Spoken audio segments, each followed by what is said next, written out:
அவர்களுக்கு ஒரு நினைவு பரிசாக அன்பால் இணைந்த இதயங்கள் கரூர் பார்வதி அவர்கள் தற்போது அழகிய நினைவு பரிசை அள்ளி வழங்குகிறார். தொழிலதிபர் வாசுதேவன் அவர்கள் முன்னிலையில்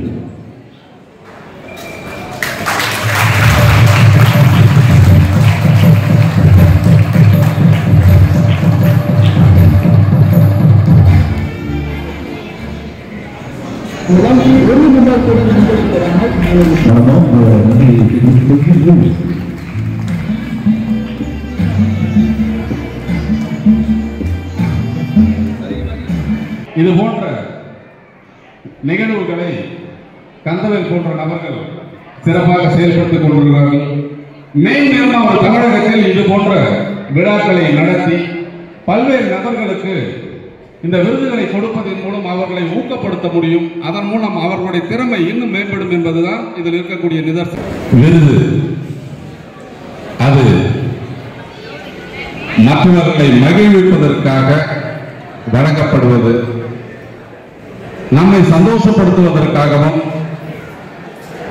நம்மை ஒருங்கிணைத்து ஒரு குடும்பமாக ஒரு சந்திப்பை உருவாக்கி அதன் மூலம் நமது அன்பை பரிமாறிக்கொள்வதற்கு ஒரு வாய்ப்பாக இந்த சவுத் இந்தியன் அவார்ட்ஸ் விருதினை வழங்க ஏற்பாடு செய்து இந்த சிறப்பான ஒரு நிகழ்ச்சியை நடத்தி கொண்டிருக்கும் திரு கந்தவேல் அவர்களுக்கு முதற்கண் எனது நன்றிகளை தெரிவித்துக் கொள்கிறேன்.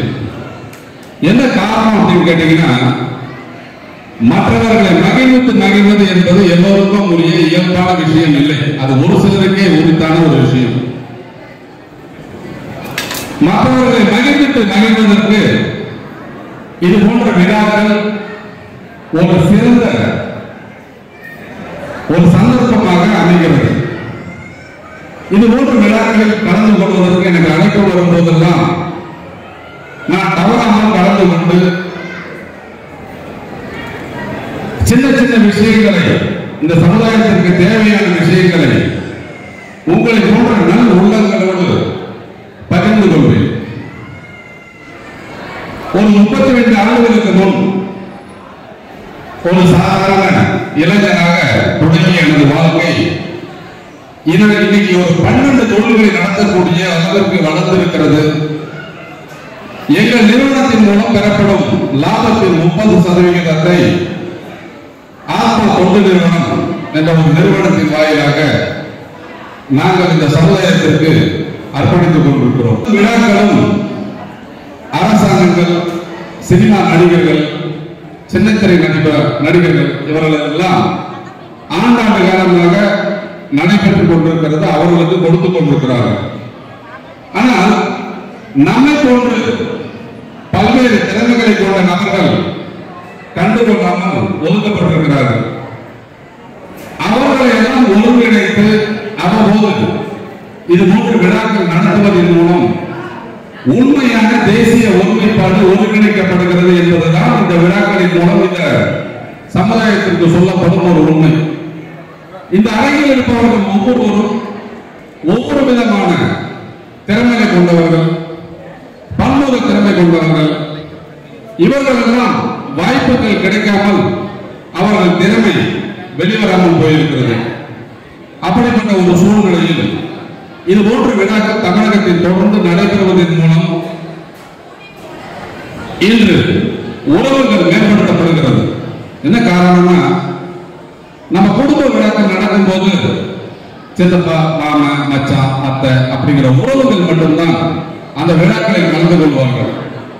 ஆனால் இது போன்று ஒரு விழாக்கள் நடத்தும் போது தமிழகத்தினுடைய அனைத்து பகுதிகளிலிருந்தும் பல்வேறு திறமைகளுடைய இன மத வேறுபாடு இல்லாமல் நட்பு என்ற ஒரே ஒரு விளக்கப்பட்டு கொண்டு ஒருங்கிணைக்கப்பட்ட ஒரு உணவாக அனைவரும் இங்கு பொறுமையாக அமர்ந்து நமக்கு நாமே சந்தோஷப்படுத்திக் கொண்டிருக்கிறோம். அரசாங்கம் செய்ய வேண்டிய விஷயங்களை, இது போன்ற நிகழ்வுகளை கந்தவேல் போன்ற நபர்கள் சிறப்பாக செயல்படுத்திக் கொண்டிருக்கிறார்கள். மேலும் அவர் தமிழகத்தில் இது போன்ற விழாக்களை நடத்தி பல்வேறு நபர்களுக்கு இந்த விருதுகளை கொடுப்பதன் மூலம் அவர்களை ஊக்கப்படுத்த முடியும். அதன் மூலம் அவர்களுடைய திறமை இன்னும் மேம்படும் என்பதுதான் இதில் இருக்கக்கூடிய நிதர்சனமான உண்மை. இந்த தருணத்தில் நான் கேட்டுக்கிற விஷயம் என்ன அப்படின்னு கேட்டா, சமுதாயத்தில் நாம் இருக்கிறோம்.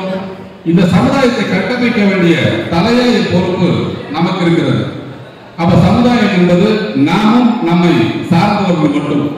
இன்று சோசியல் மீடியா வாயிலாக இணைக்கப்பட்டாலும் நமக்கு சோசியல் ரெஸ்பான்சிபிலிட்டிஸ் அப்படிங்கிறது தேவை. இன்றைய சமுதாயத்திற்கு அது வேணும்.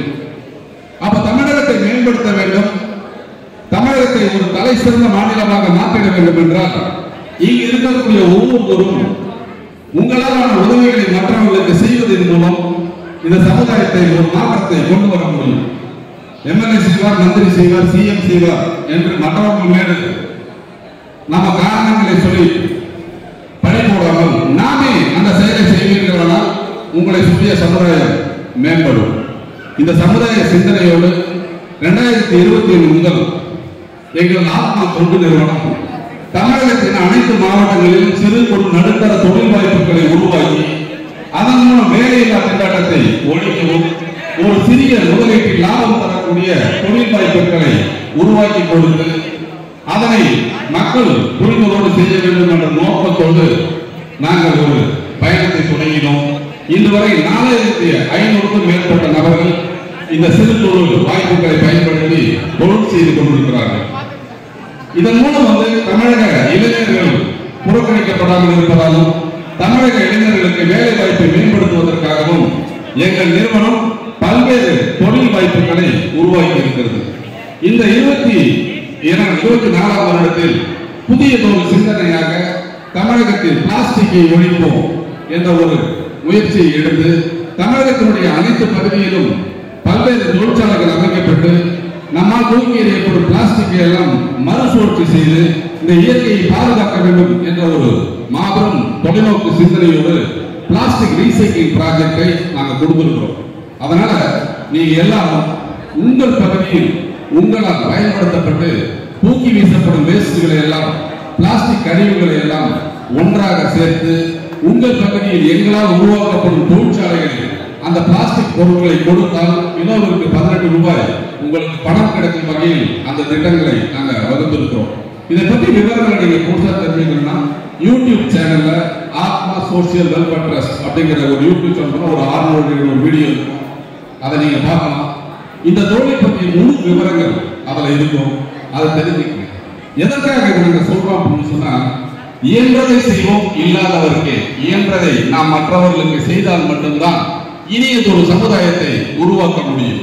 இனியதொரு சமுதாயம் உருவாக்க வேண்டும் என்றால் இன்றே உங்களிடமிருந்து ஒரு மாற்றத்தை உருவாக்க வேண்டும். மாற்றம் என்பது மற்றவர்களால் உருவாக்கப்படுவதல்ல, நம்மால் உருவாக்கப்பட்டு அதனால் ஏற்படும் மாற்றம் தான் இந்த சமுதாயத்தை தலை சிறந்த சமுதாயமாக மாற்றும்.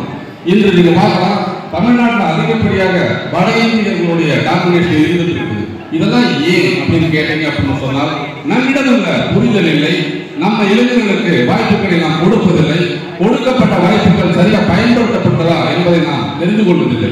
அரசாங்கம் பல்வேறு வாய்ப்புகளை உருவாக்கி சிறு குறு நடுத்தர தொழில் வாய்ப்புகள் நம்ம குறைஞ்சது ஒரு 16,000 கோடி பணத்தை அலாட் பண்ணியிருக்காங்க. அதனால இங்க இருக்கக்கூடிய நண்பர்களுக்கு நான் கேட்கிற விஷயம் என்னன்னா, தொழில் வாய்ப்புகளை உருவாக்க அரசாங்கம் பல்வேறு வாய்ப்புகளை கொடுத்து கொண்டிருக்கிறது.